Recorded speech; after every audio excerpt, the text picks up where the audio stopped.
Bonjour à tous, bienvenue dans l'aventure ludique extraordinaire. Aujourd'hui on ouvre une boîte Gaiactic.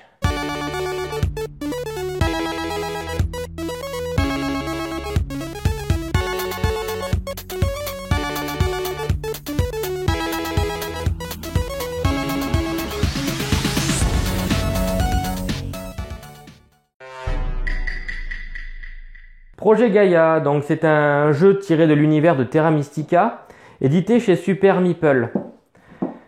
Un jeu pour des personnes relativement mûres, du moins qui savent et qui aiment les jeux de longue haleine et bien denses. Donc c'est proposé pour des parties allant de 60 à 150 minutes.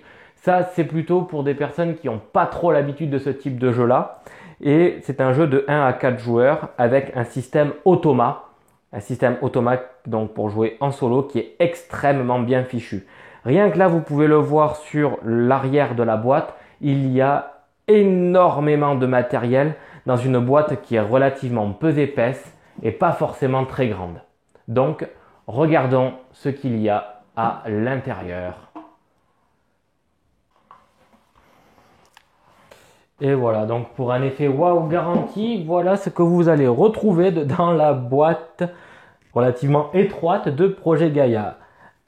Une tonne de matériel rangé dans des tout petits sacs. Et comme c'était pas très beau à présenter comme ça, je me suis dit que j'allais l'étaler et vous présenter le matériel en tournant autour de la table petit à petit.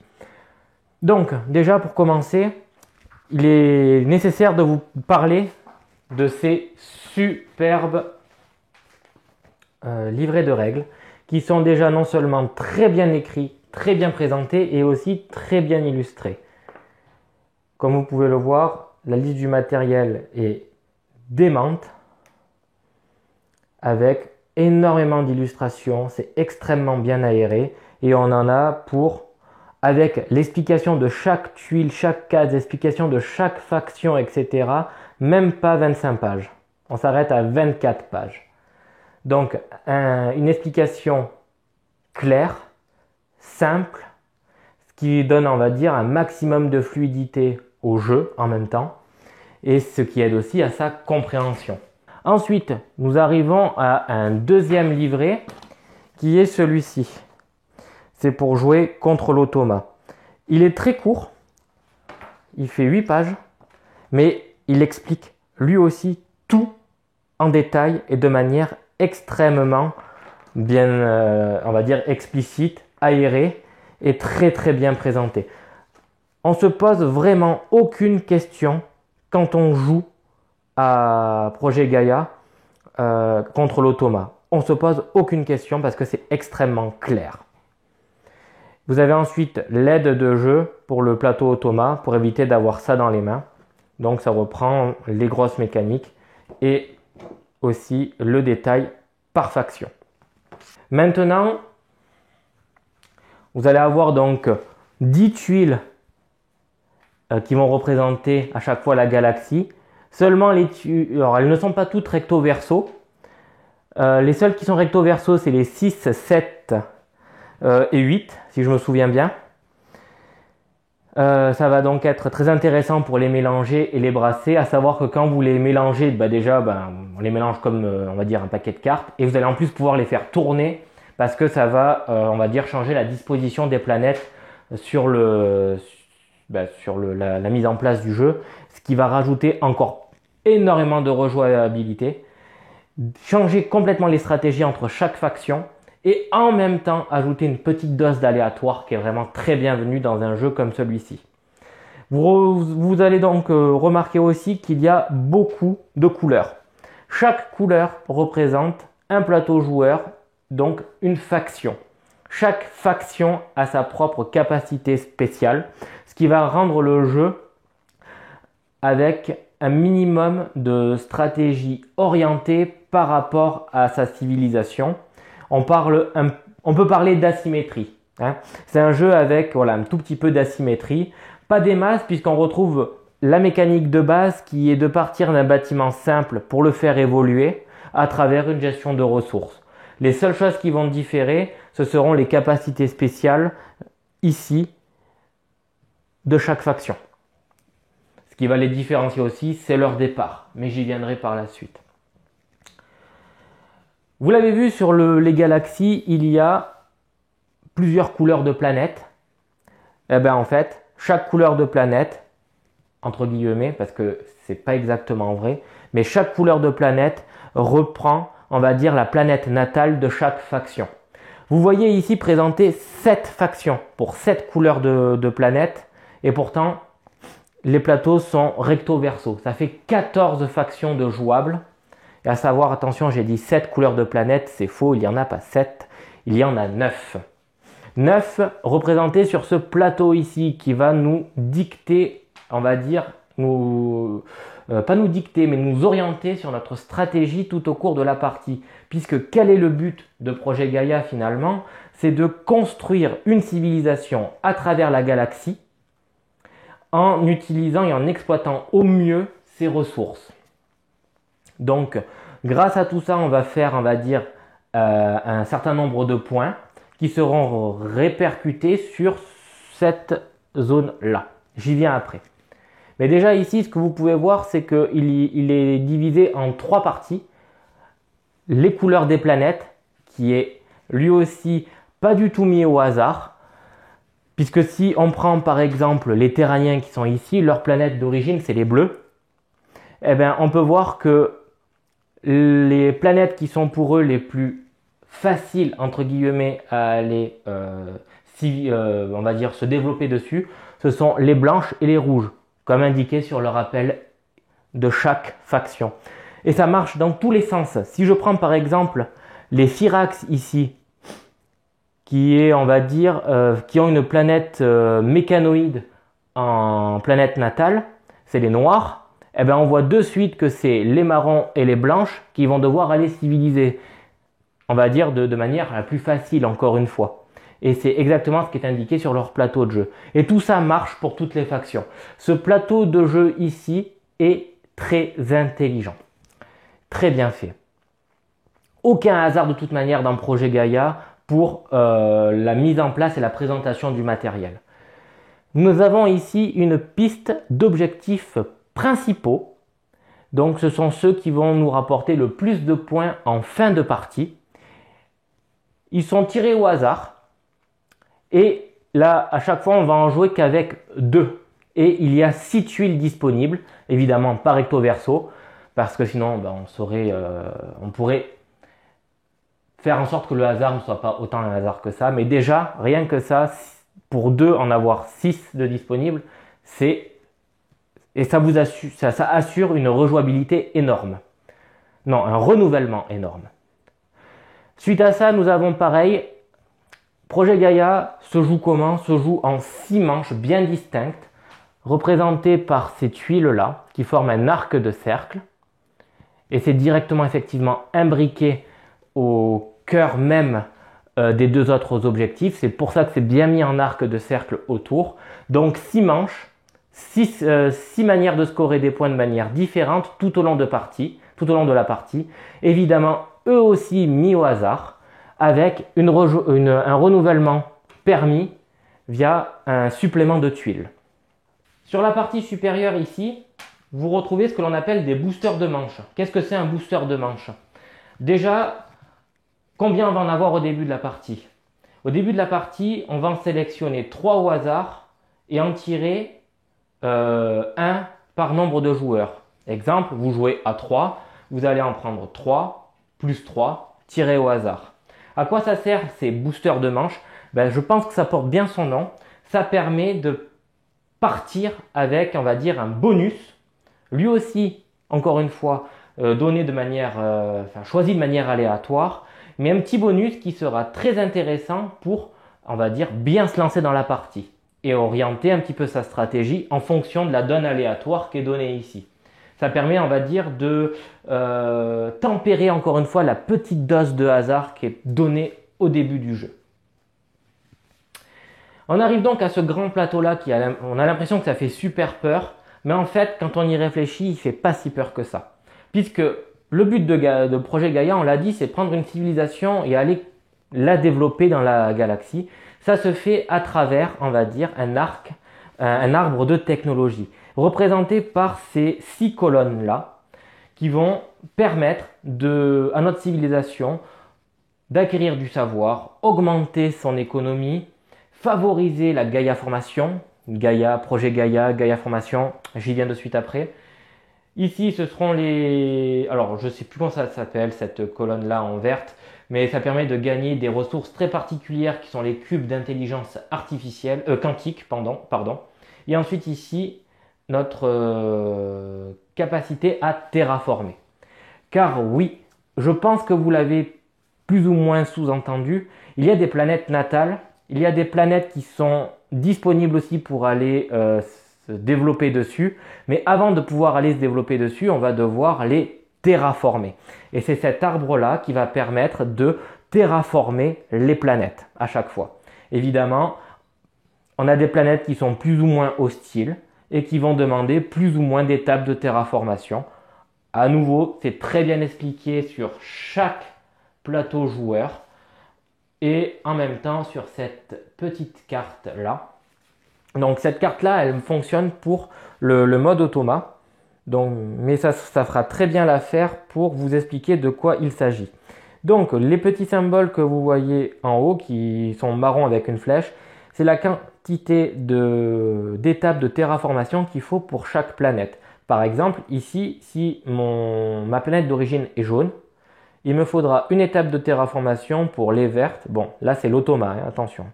Les vertes, les oranges et les marrons. 2 pour ce qui suit en dessous et 3 pour encore en dessous. Et à chaque fois, vous voyez, c'est différent en fonction des civilisations qui seront jouées. Et il faut savoir que ça marche de manière identique avec un joueur humain, à une différence près, les planètes vertes et les planètes violettes. Pourquoi? J'y viens tout de suite. Le nom du jeu, Projet Gaïa, c'est là qu'il prend toute sa dimension. Projet Gaïa, on va aller créer des planètes Gaïa. Pour ce faire, on va avoir donc déjà de base les planètes vertes qui sont des planètes Gaïa. On peut aller s'y poser en payant un coût particulier avec une ressource particulière qui est le cube d'intelligence quantique. Donc c'est simple, entre guillemets, pour aller se poser sur une planète Gaïa, il faudra disposer d'un cube d'intelligence quantique. C'est la partie la plus simple pour cette version du jeu. Cependant, pour aller sur les planètes violettes, qui ne sont pas vraiment des planètes, elles s'appellent des planètes transdimensionnelles. Et on va devoir les Gaïa-former. Et pour ce faire, on va utiliser des vaisseaux particuliers, comme vous avez pu voir sur la couverture déjà du livret de règles ou alors l'illustration de la boîte. Des vaisseaux qui sont comme ça. Voilà. Et on va venir les poser dessus. Maintenant que vous avez une vague idée du matériel, je vais pouvoir vous expliquer grossièrement et vaguement les règles avant d'attaquer une partie.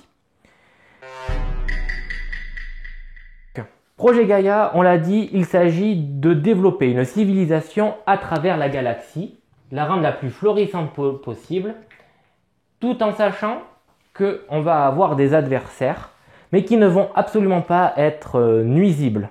Ils vont juste venir nous embêter un petit peu en prenant la place de planètes qui nous auraient peut-être intéressés. Donc, comment on fait pour mettre des bâtiments sur les planètes en question? Voilà, on prend un plateau basique des Terraniens. Vous allez avoir dans la partie basse, ici, tous les bâtiments de base qui s'appellent les mines. Vous avez ici leur coût pour pouvoir les poser sur une planète, n'importe quelle planète, ça sera toujours le même coût. Ensuite, on peut voir ici une sorte de petite flèche qui monte vers le haut, qui sont ici des comptoirs économiques. Donc eux, pour les poser, c'est le coût indiqué là, avec ici, pareil, pour pouvoir débloquer ces laboratoires de recherche, il faut d'abord avoir un comptoir de recherche et après les académies là-haut, il faut absolument avoir fait ces bâtiments juste avant aussi. Donc voilà, c'est un arbre de construction des bâtiments. Plus les bâtiments construits dans la partie supérieure seront construits rapidement, plus facilement vous développerez votre technologie, votre civilisation à travers la galaxie. Il est primordial de comprendre que le bâtiment qui est ici est un bâtiment essentiel puisqu'il a une capacité à chaque fois spéciale qui est libérée pour sa civilisation et avec la possibilité de faire tourner une ressource supplémentaire qui est le pouvoir. Pour les ressources, 5 différentes. Le cube d'intelligence quantique en vert, les crédits avec le rond jaune, le carré blanc, les minerais et le bleu ici, ce sera le savoir. J'ai dit 5 et je vous en ai présenté 4. Effectivement, la cinquième, c'est, je pense, vous en serez douté, c'est ici. Et il s'agit en fait de faire tourner via des capacités le pouvoir à l'intérieur de ces bols, entre guillemets, puisque ça s'appelait comme ça dans Terra Mystica. Donc moi, je pense que je vais les appeler à nouveau comme ça sera plus simple. Ces bols, il faudra en accumuler un maximum dans cette partie ici pour faire des actions. Quelles actions sont donc possibles de faire dans Terra Mystica? Voilà, donc les actions de Terra Mystica sont prendre une mine et d'aller la poser sur une planète, donc en fonction de la quantité de crédit et d'or que vous disposez, et aussi de la nécessité de terraformer ou non la planète. J'y viens dans l'arbre de technologie, mais plus tard. Je vous ai parlé ensuite des ressources de pouvoir et la possibilité d'aller créer des planètes Gaïa. Comment on fait? C'est dans ce bol vert, il va falloir accumuler donc des ressources. Donc par exemple, imaginons qu'on ait des ressources qui soient comme ça. Voilà. Il faut au début mettre 6 pouvoirs à l'intérieur. Et après, quand on augmente dans l'arbre de technologie, ça sera plus 6, mais 4, etc. D'ailleurs, au début de la partie, on commence pas forcément avec ces véhicules-là. Il va falloir aller les chercher dans l'arbre de technologie. Oui, une planète Gaïa à construire, c'est pas facile. Mais une fois qu'on commence à la construire, elle est uniquement à nous et ça fait beaucoup de points. Évidemment, suivant la partie, ça rapporte plus ou moins. Il est possible aussi, en notre action, d'aller faire évoluer ces bâtiments. À nouveau, pour pouvoir disposer des comptoirs de commerce, il faut faire évoluer une mine en comptoir de commerce. Chaque bâtiment débloque des capacités spéciales, un petit peu comme dans Site. Donc vous en payez le coût, vous reprenez votre mine qui était donc sur votre galaxie, enfin planète, vous la remettez à son emplacement et vous y disposez votre comptoir de commerce ou votre laboratoire de recherche ou encore votre académie. Il s'agit d'un jeu où il va y avoir nécessité de faire des interactions avec les civilisations qui vont elles aussi rentrer en compétition avec nous. Surtout pour les comptoirs de commerce, puisque si on se retrouve à proximité d'une faction, le coût pour construire le comptoir de commerce ne serait plus de 6 crédits et 2 minerais, mais serait de 3. En gros, sur la galaxie, ça donnerait ceci. Voilà, imaginons que nous sommes dans cette situation-là. Nous avons 2 mines et un collègue qui est venu se poser ici. Il faut savoir qu'il y a une distance dans le jeu qui est notre distance d'influence. Elle est fixe et ne peut pas bouger durant la partie. Donc, elle est égale à 2 cases. 1, 2, 1, 2, 3. Quand une civilisation adverse vient poser une mine, un bâtiment, le faire évoluer, etc., mais dans cette distance-là, il sera possible de faire un cycle de pouvoir et donc déplacer des jetons à l'intérieur. De combien? C'est indiqué à côté de votre bâtiment. Hop là. Donc là, ici, ça serait 2, 3, 3, 3, 2, 1. D'accord? C'est la quantité de jetons pouvoir que l'on peut faire circuler dans les bols. Je reviendrai juste sur un point, c'est que ça n'est pas gratuit. Au début de la partie, tous les joueurs commencent à 10 points de victoire. Il est possible d'échanger des points de victoire contre un cycle de pouvoir. Et au début, croyez-moi, vous le ferez et vous le ferez même très régulièrement parce que c'est très important. Je ne détaille pas plus, on le verra au cours d'une partie de toute manière. Je vais continuer avec la petite carte. Voilà, je vous ai présenté la possibilité de poser un bâtiment sur la galaxie, de le faire évoluer et d'aller essayer de gaïaformer des planètes. Il est possible aussi de créer des alliances. Oui, parce que lorsqu'on a beaucoup de bâtiments les uns à côté des autres, il va être possible, si on arrive à 7 de puissance entre les bâtiments, de créer ce qu'on appelle une alliance. L'alliance, c'est des bâtiments qui sont collés. Vous me direz, mais attendez, là, il y a des trous entre les planètes, etc. Comment on fait? On relie les planètes par l'intermédiaire de petits cubes, comme ça. Et c'est tout simple, pour pouvoir les poser, il suffit de défausser des jetons puissance que l'on a sur son plateau joueur. Un satellite, c'est comme ça que ça s'appelle, ces petits cubes, correspond à un jeton puissance.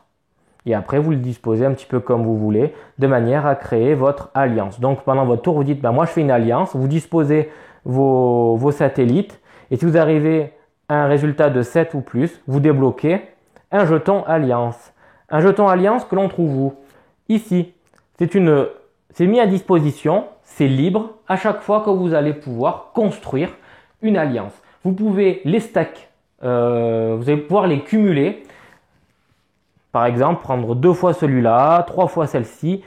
Attention, une alliance, c'est pas évident à construire, donc n'imaginez pas que vous allez tout remporter. Non, il va falloir faire des choix draconiens dans la création de vos alliances. On continue. On arrive donc à la possibilité de pouvoir développer ces technologies, c'est ce symbole-là, contre 4 connaissances.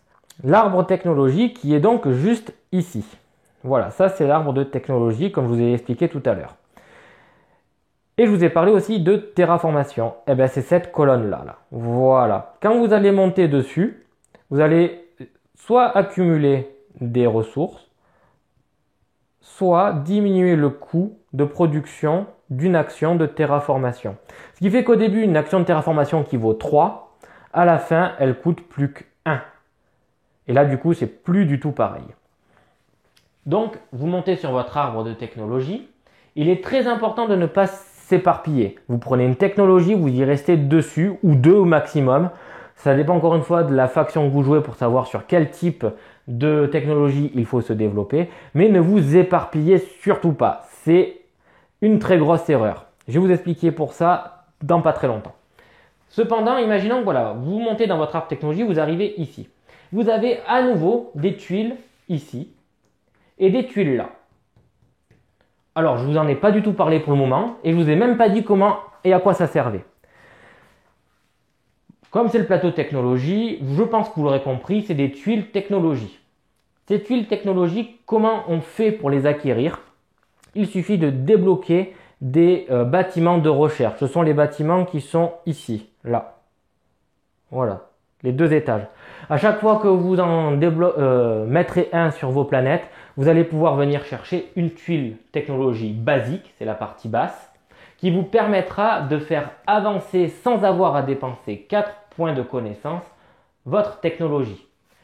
Alors, vous avez des technologies juste en face des colonnes de l'arbre de technologie. Si par exemple vous prenez celle-ci, là, vous allez monter ici. Vous ne pourrez pas avancer ailleurs. Donc il faut faire un choix judicieux d'entrée de jeu.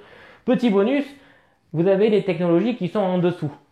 Ces 3-là, vous la prenez et vous pouvez choisir à quel endroit vous montez. Pour favoriser le renouvellement, les tuiles technologiques qui sont posées ici, donc déjà à chaque fois, ce sont les mêmes, d'accord? Et elles sont réparties entre les colonnes au hasard. Il n'est pas possible de prendre 2 tuiles technologie dans la partie identique. C'est pas possible. Il y en a une par joueur de disponible normalement. Et ces tuiles là-haut, qu'est-ce que c'est? Ça, ce sont des tuiles de technologie avancée. C'est des tuiles bleues. Elles vont venir. Vous allez pouvoir les acquérir uniquement si vous disposez déjà de tuiles technologie de base, puisqu'elles vont venir se poser par-dessus. Ça déjà, c'est le premier point. Ensuite, comment vous faites pour passer de là à là? C'est la deuxième chose qui est très importante. Pour passer du niveau 4 au niveau 5, il faut que vous ayez déjà une alliance. Sans alliance, vous ne pouvez pas venir chercher le dernier niveau de l'arbre de technologie. Il débloque énormément de ressources, il est extrêmement fort. Donc c'est pour ça qu'il ne faut pas s'éparpiller, c'est une des premières raisons. La deuxième raison, c'est que vous allez scorer 4 points par niveau dans lequel vous vous situerez dans l'arbre.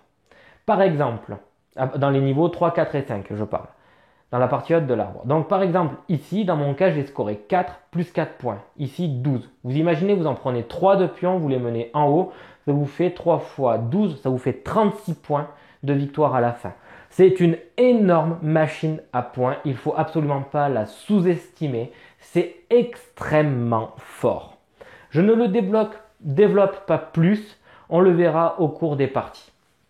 On poursuit les actions disponibles, vous avez ce symbole-là qui est une action violette ou une action verte. Alors, les violettes, on va utiliser du pouvoir pour les faire. Les actions vertes, on va utiliser des cubes d'intelligence quantique. Où ça? Ici. Toutes les parties violettes sont des actions. Pour pouvoir faire ces actions, il faut une contrepartie, il faut dépenser des ressources. Par exemple, si ici je veux acquérir 3 de connaissances en ressources, il faudra que je fasse une rotation, que je dépense 7 jetons pouvoir qui se situeraient dans mon bol numéro 3. Donc on prendrait les 7 et on les ferait passer ici. Voilà, ça coûte extrêmement cher, mais la connaissance est primordiale dans le jeu puisqu'elle vous permet de pouvoir vous avancer dans l'arbre de technologie. Il est aussi possible de pouvoir, grâce à ces jetons pouvoir, débloquer une certaine facilité pour gagner des étapes de terraformation, des crédits ou encore s'ajouter des jetons pouvoir et gagner du minerai. Ici, ce sont les actions vertes, comme j'ai appelé. Vous allez devoir dépenser des cubes d'intelligence quantique pour pouvoir les réaliser. Je ne vous cache pas que ça coûte extrêmement cher et que ça dépendra vraiment de votre faction et de la facilité avec laquelle votre faction va gagner ces cubes-là pour venir les chercher ici. Parce que c'est vraiment pas gagné de les faire. Et parfois ça coûte beaucoup trop cher suivant les factions pour venir réaliser ces actions-là. Néanmoins, pour vous dire, 4 cubes d'intelligence quantique de dépenser permet de venir chercher une tuile technologie nécessaire à l'obtention du développement de votre arbre technologie pour aller chercher le niveau 5. Par contre, ces actions, elles sont limitées, entre guillemets. Et oui, vous allez devoir venir les recouvrir une fois qu'elles seront faites.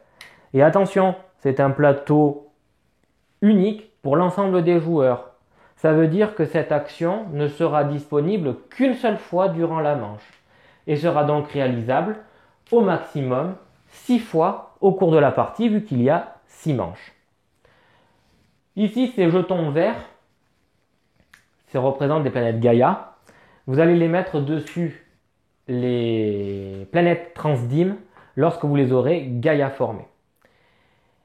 Donc, si on fait un tout petit point au niveau de comment se passe une manche, quand vous avez une manche, déjà vous regardez le bonus qui vous sera accordé dedans votre manche. Parfois c'est réalisable, parfois ça ne l'est pas. Ensuite, au niveau du déroulement de la manche, vous allez devoir choisir votre booster. Donc, ça sera directement relié à votre stratégie. Et après, vient les étapes d'une partie. La première étape, c'est l'étape de Gaïa formation. Lorsque vous allez avoir un vaisseau qui sera sur une planète Transdim, à ce début de manche, vous allez la transformer en planète Gaïa. Votre vaisseau reste ici. Tant que votre vaisseau est là, dans tous les cas, ça veut dire que cette planète est à vous. On ne pourra pas vous la piquer. Cependant, vous ne pourrez pas dire je prends mon vaisseau et je le mets ici. Maintenant, pour aller terraformer, Gaïa former une nouvelle planète Transdim. Non, je reviens sur ce point-là parce que c'est quand même important de comprendre que le vaisseau doit revenir sur son plateau joueur en y ayant au préalable construit une mine. Sans ça, votre vaisseau Gaïa ne peut pas être déplacé. Mais néanmoins, ça réserve la planète Gaïa que vous avez Gaïa formée pour vous. Je vous ai ensuite parlé des jetons, des alliances. Ça sera représenté par ces jetons-là. Il restera un dernier truc, vous l'aurez vu tout au fond. Voilà, donc les cartes que vous avez là, ce sont des cartes réservées à l'automa, représentées par ce petit symbole-là. Il y a 7 factions disponibles pour l'automa, pour 7 plateaux de jeu.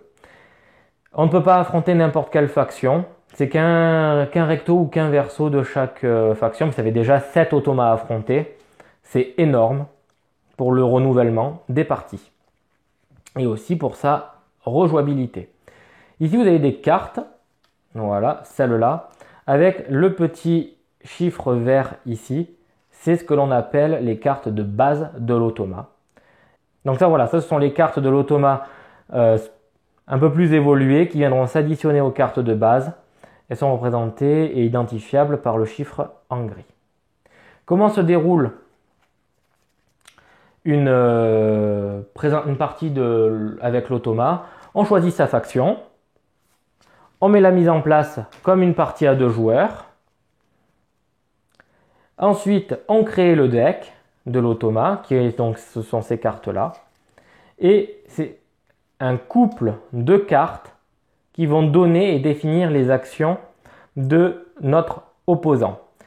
Généralement, à chaque tour, l'automa marquera des points de victoire et fera une action qui sera l'union de 2 cartes. Vous allez avoir ici l'action et ici où l'action sera faite. Il y a des règles de priorité que je détaillerai dans une partie. Voilà, je vous ai donc présenté l'ensemble du matériel de Projet Gaïa. Une vague présentation des règles aussi, mais qui sera réexpliquée et revue au cours d'une partie qui se déroulera dans les semaines à venir. Je déciderai pour ma première partie de prendre une faction qui est l'Essaim. Ouais, ancien joueur de StarCraft, j'adorais les Zergs et là de suite j'ai pensé aux Zergs quand je les ai vus. Donc je pense qu'on va s'éclater et faire une partie avec la faction Essaim. C'est la faction rouge qui est là-bas. Par rapport au projet de la chaîne sur ce jeu, alors je sais que c'est un jeu qui a énormément été présenté au début de l'année, certainement un jeu qui a fait fureur pour les fêtes, ce qui est normal puisque le jeu est simplement génial et je suis vraiment tombé en amour pour ce jeu aussi. Donc je vais essayer de vous présenter une partie par mois de Projet Gaïa. Ça fait 7 factions à affronter. Ça va s'étaler sur l'année. Et une fois que j'arriverai sur l'ensemble des factions affrontées avec plus ou moins un niveau de difficulté croissant, à ce moment-là, on pourra faire un bilan sur ce jeu. Si vous avez des questions, des remarques, simplement des réactions par rapport à ce jeu et des attentes, vous savez ce qu'il vous reste à faire. C'est dans l'espace commentaire que ça se passe et dans tous les cas, c'est un plaisir énorme avec lequel je viendrai répondre à tout le monde quoi qu'il arrive. Voilà, donc ce sera tout pour ma présentation. On se retrouve très vite pour de nouvelles aventures. Ciao!